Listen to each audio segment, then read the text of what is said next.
नमस्कार, मी वैशाली। आज आपण आपल्या आजच्या रेसिपीमध्ये पास्ता करतोय। हा स्प्रिंग पास्ता आहे। पास्त्याचे बरेच प्रकार आहेत। छायाकार्ट.com वरून मी ते ऑर्डर केले आहेत। इथे ग्रामीण भागातील गृहउद्योगांनी बनवलेले 1000हून अधिक उत्पादने फ्री होम डिलिव्हरी उपलब्ध आहेत।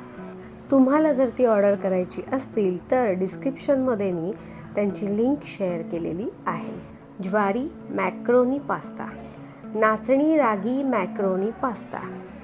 बरं, आता हे दोन्ही पास्ते उकडून करायचे नाहीत तर ते पॅनमध्ये गरम करून करायचे। गव्हाचा पास्ता, स्प्रिंग पास्ता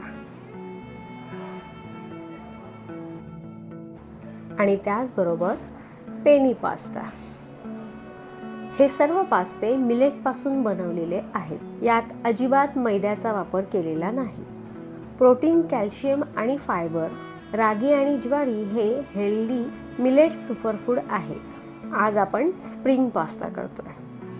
त्यासाठी करायचं काय, एका भांड्यामध्ये पाणी गरम करत ठेवायचं आणि पाण्यामध्ये थोडंसं चवीपुरतं मीठ घालायचं आणि त्याचबरोबर तेलही। आपल्याकडून तेल थोडं जास्त पडलं आहे।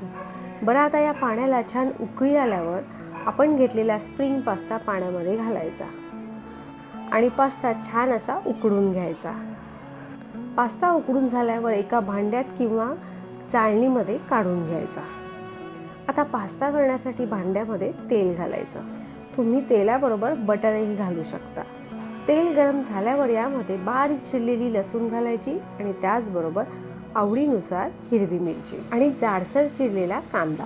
आता हे सर्व साहित्य तेलात छान परतून झाल्यावर टोमॅटो आणि शिमला मिरची, त्याचबरोबर तिखट, काळी मिरी पावडर आणि पास्ता मसाला, चवीपुरतं मीठ घालायचं आणि आता हे सर्व साहित्य व्यवस्थित असं मिक्स करून घ्यायचं। सर्व साहित्य छान व्यवस्थित मिक्स करून झाल्यावर यामध्ये आपण 2 चमचाभर शेजवान चटणी घालतोय आणि त्याचबरोबर टोमॅटो केचप। गॅसची फ्लेम लो करून हे सर्व साहित्य व्यवस्थित मिक्स करून घ्यायचं आणि आता यामध्ये आपण उकडून घेतलेला पास्ता घालायचा। घातलेला पास्ता मात्र अगदी हलक्या हाताने असा व्यवस्थित मिक्स करायचा, घाई करायची नाही। आहा, मस्त, अगदी हॉटेलसारखा पास्ता घरीच करून खाण्यासाठी तयार आहे। तुम्हाला जर आपली आजची पास्त्याची रेसिपी आवडली असेल तर आपल्या रेसिपीला लाईक, शेअर, सबस्क्राईब करा, बेलचं बटनही दाबा आणि ज्याप्रमाणे तुम्ही आपल्या सर्व रेसिपीज पाहता त्याचप्रमाणे पाहत राहा आणि पाहता पाहता करतही राहा।